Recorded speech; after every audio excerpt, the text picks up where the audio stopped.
पवारांची राष्ट्रवादी मतदारसंघ पुनर्रचना विधेयकाला पाठिंबा देणार अशी माहिती सूत्रांकडून मिळते।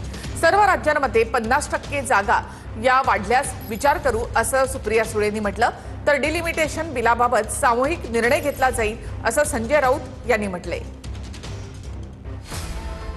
शरद पवार यांची राष्ट्रवादी एनडीए सोबत जाण्याच्या चर्चा सुरू असतानाच आता आणखी एक माहिती समोर आली आहे। संसदेत मतदारसंघ पुनर्रचना विधेयकाला शरद पवार यांची राष्ट्रवादी पाठिंबा देणार असल्याची माहिती सूत्रांनी दिली आहे। सूत्रांनी दिलेल्या माहितीवर खासदार सुप्रिया सुळे यांनी पत्रकार परिषद घेऊन अधिकृत भूमिका मांडली आहे। मतदारसंघ पुनर्रचना विधेयकात प्रत्येक राज्यात 50% जागा वाढवल्यास पाठिंब्यासंदर्भात विचार करू असं सुळेंनी जाहीर केलंय। केंद्राकडून नव्या विधेयकाचा प्रस्ताव आल्यास इंडिया आघाडीत एकत्र बसून चर्चा करू असंही सुळे म्हणाले। 50% सरसकट देशात वाढ आली तर कुणाचा विरोध आहे का? तेव्हा मी स्वतः, शिवसेना स्वतः असं दोघेच आम्ही सगळ्यांनी सांगितलं हा लोकसंख्येपेक्षा हा जास्त योग्य आम्हाला वाटतं। आम्ही इंडिया अलायन्समध्ये चर्चा करतो आणि मग तुम्हाला सांगतो। म्हणून खडगे साहेबांच्या नेतृत्वाखाली आम्ही एक पत्र लिहिलं सरकारला की बाबा जो काही प्रस्ताव आहे हा आम्हाला बरा वाटतोय।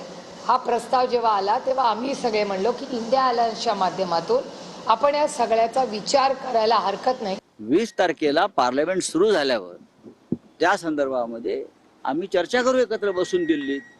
या बिलावर चर्चा करण्याची जागा ही दिल्ली आहे, मुंबई, महाराष्ट्र किंवा इतर कोणतं राज्य नाही, कारण हा राष्ट्रीय विषय, पार्लमेंटचा विषय आहे।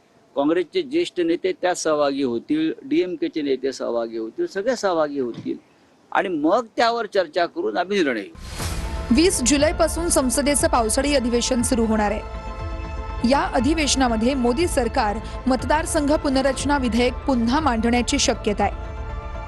गेल्या अधिवेशनात हे विधेयक संख्याबळामुळे नामंजूर झालं होतं।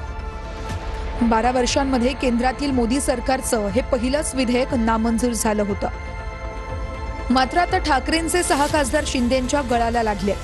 दुसरीकडे पश्चिम बंगालमधील तृणमूलचे 20 खासदारही वेगळे झाल्यानं ते देखील एनडीएला पाठिंबा देणार असल्याची चर्चा आहे। आता पवारांचा पक्ष विधेयकाला पाठिंबा देणार असल्याची माहिती समोर आल्यानं हे विधेयक मंजूर होणार का हे पाहणं महत्त्वाचं ठरेल।